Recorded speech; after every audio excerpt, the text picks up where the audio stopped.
Hello friends, welcome to my channel Mili's simple kitchen. आज के आमी बानाबो सिम्पल एकटा चिकेन फ्राइयर रेसिपि जेटा बाच्चादेर खूबी पछंदर जिनिस। आमी बोनलेस चिकेन निয়েছি और एटाके आमी मैरिनेट करे रेखेছিলাম पेঁয়াজ, आदा, रसुन, काँचा लंका और धने पाता दिए प्राय 5-6 घंटार जन्य। এখন আমি প্যানের মধ্যে একটুখানি বাটার দিয়ে দিলাম। বাটারটা পুরো মেল্ট হয়ে গেছে। এখন আমি ম্যারিনেট করা চিকেনগুলো এটার মধ্যে দিয়ে দিব।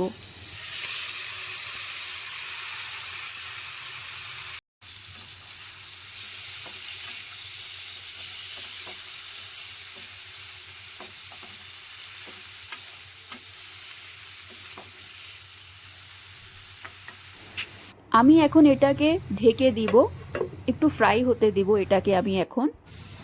এটা একটা খুবই সিম্পল, খুবই ইজি আর খেতে দারুণ একটা রেসিপি। বেশিরভাগ বিকালবেলার টাইমে বাচ্চারা একটু চটপটা খেতে চায়, এটা করে দিবেন, বাচ্চাদের খুব ভাল লাগবে। ইভেন এটাকে আপনারা স্যান্ডউইচের মাঝখানে দিয়েও দিতে পারেন, খুবই হেলদি রেসিপি একটা। আমার কাছে যা যা সসগুলো আছে আমি সবগুলো একটু একটু করে দিয়ে দিব, like chilli sauce, tomato sauce, vinegar, আপনাদের বাড়িতে যা আছে আপনারা দিয়ে দিবেন।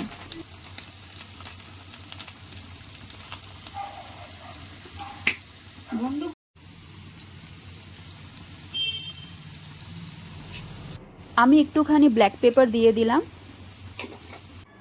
এখন এগুলোকে আমি ভালো করে মিশিয়ে একটু ভালো মতন করে আমি ফ্রাই করে নিব।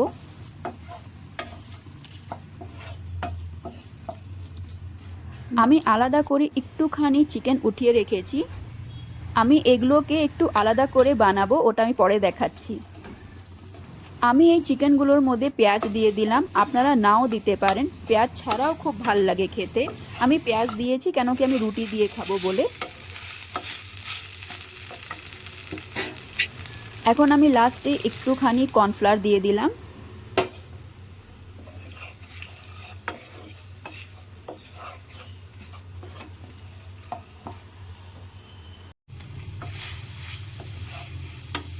এটা আমার প্রায় পুরোটা হয়ে গেছে বানানো, আমি এখন এটাকে নামিয়ে দিব।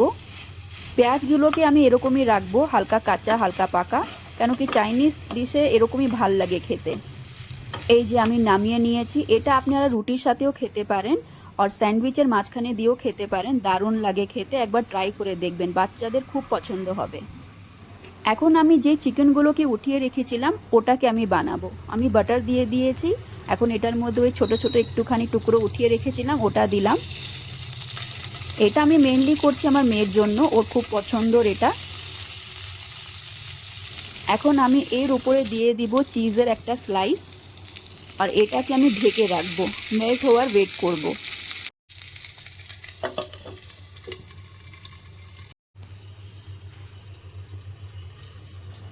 এই যে দেখুন চিজটা প্রায় পুরোটা মেল্ট হয়ে গেছে। এখন আমি এটাকে নামিয়ে নিব। এটা খুবই ইজি একটা রেসিপি, বাচ্চাদের খুব ভালো লাগবে, আমি বারবার বলছি আপনারা করে দেখবেন এটা। এই যে চিকেনটা আমি করলাম এটা আপনারা বার্গারের মাঝখানে দিয়ে খাবেন, দারুণ লাগে। এই যে আমার এটা চিজ চিকেনটা রেডি হয়ে গেছে। আমার রেসিপিগুলো ভালো লাগলে প্লিজ লাইক আর সাবস্ক্রাইব করবেন। চলুন দেখা হবে আবার নেক্সট ভিডিওতে।